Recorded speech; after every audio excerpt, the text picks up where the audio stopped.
लड़ाकू विमान Jaguar crash में शहीद हुए रेवाड़ी के रहने वाले सिद्धार्थ यादव आज पंचतत्व में विलीन हो गए। बता दें कि सैन्य सम्मान के साथ सिद्धार्थ यादव को विदाई दी गई। सिद्धार्थ यादव के चचेरे भाई सुधीर यादव ने उन्हें मुखाग्नि दी। अब सिद्धार्थ यादव अपने अंतिम सफर पर निकल गए हैं। बता दें कि इस मौके पर मंगेतर सानिया भी दर्शन करने पहुंची। दोनों की सगाई 23 मार्च को ही हुई थी।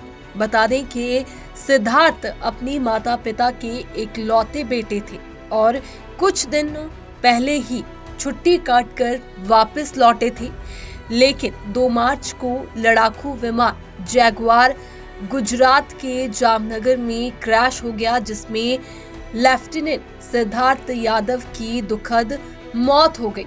बता दें कि बीते कल ही उनका पार्थिव शरीर उनके पैतृक गांव पहुंचा था और आज उनका अंतिम संस्कार किया गया है। बता दें कि इस साल सिद्धार्थ यादव की शादी होनी थी। 23 मार्च को ही उनकी सानिया के साथ सगाई हुई थी। तो वहीं मंगेतर सानिया भी लेफ्टिनेंट सिद्धार्थ के अंतिम दर्शन करने पहुंची। बता दें कि सैन्य सम्मान के साथ फ्लाइंग लेफ्टिनेंट सिद्धार्थ यादव को अंतिम विदाई दी गई। राजनेताओं के साथ साथ प्रशासनिक अधिकारी भी इस मौके पर मौजूद रहे। तो एयर चीफ मार्शल का ही chief of the air staff का ही सपना रहता है एक बच्चे का। हमारा भी तो chief of the air staff बन के ही वापस आए। अभी लास्ट टाइम जो घर से गए तो क्या कुछ बातचीत हुई थी? बात हम नॉर्मल ही बात थी हमारी, जैसे शादी अभी एंगेजमेंट का इशू था, उसके बाद हम वही शादी की तैयारी के बाद डिस्कशन करते थे, वही बात हम होता था। अभी सगाई हुई थी? जी, अभी 23 को उसकी एंगेजमेंट हुई थी। तो अभी शादी तय कर दी थी? शादी हाँ 2 नवंबर की थी। हमने बुकिंग वगैरह भी कर दी थी। जैसे कि हमें पता चला कि 4 पीढ़ी लगातार सैन्य सेवा में रहे आपकी। जी जी जी। क्या परदादा भी उनके किनसे पीढ़ी वही सेना से रही हमारे। उनके सिद्धार्थ के परदादा भी बंगाल इंजीनियर्स में थे। मेरे पिताजी जो थे उनके दादा वो भी एडी में थे, पैरा में। मैं एयरफोर्स से हूँ, अभी LIC में हूँ और हमारे 2 भतीजे भी एयरफोर्स में हैं। तो हमारी 4थी पीढ़ी का था ये फाइटर पायलट। दुख भी है, लेकिन एक जो है शहीदों की भूमि है, वीर गति को प्राप्त हुए हैं। जैसे भी मौके पे भी वहाँ बताया जा रहा है, जैसे कि जाबाज मतलब और दूसरे लोगों की जान बचाने के लिए उन्होंने शहादत दी। हाँ, मेरे को यही ब्रीफिंग मिली कि इजेक्ट कर सकता था वो, लास्ट तक नहीं किया उसने, गाँव बचाने चल रहा। वो इशू रहा। बहादुर आदमी था, हमेशा आगे रहने की ख्वाब थे उसकी, मैं आगे ही चलूँ। और रुकी पायलट थे शुरू से ही। वो बॉम्बर स्क्वाड्रन में आए और वो जगुआर स्क्वाड्रन में अपना उन्होंने करियर शुरू किया। फाइटर में क्वालिफिकेशन करने के बाद जगुआर बहुत ही डेडली एयरक्राफ्ट है इस दुनिया में।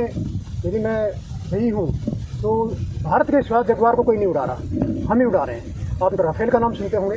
राफेल जिस कंपनी ने बनाया, डससाल्ट ने, फ्रांस ने, ये जहाज़ उसी का बनाया हुआ है, बहुत पुराना हो चुका है और हम अभी भी इस जहाज़ को मेंटेन कर रहे हैं और उड़ा रहे हैं। हमारे पास कई स्क्वाड्रन है।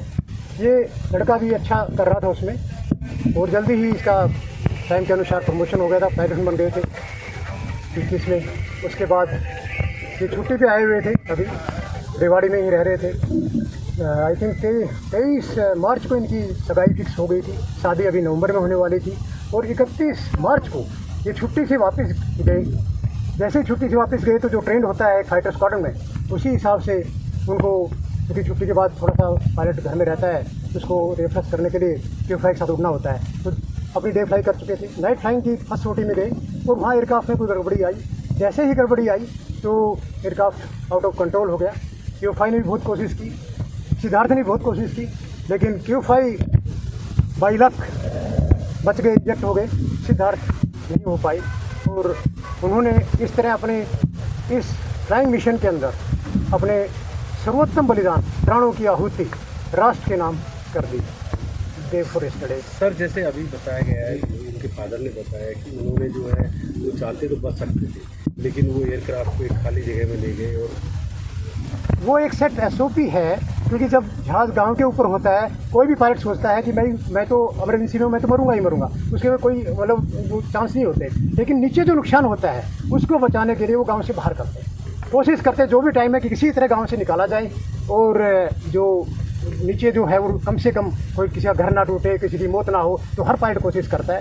तो ये एग्जैक्टली मैं नहीं बता पाऊँगा कि उनकी लोकेशन वहाँ क्या थी और कहाँ उड़ रहे थे, ये मैं नहीं कह पाऊँगा कि मेरे पास ऐसी कोई ऑथेंटिकेशन इन्फॉर्मेशन नहीं है। और यदि ऐसा हुआ है तो ज़रूर उन्होंने ऐसा किया होगा। हमेशा इमरजेंसी वैसे किया जाता है कि सिविल जो भी हमारे एसेट्स हैं उनको बचाया जाए और खुले में क्रैश हो या खुले में फोर्स लैंडिंग इमरजेंसी लेने की कोशिश की जाती है।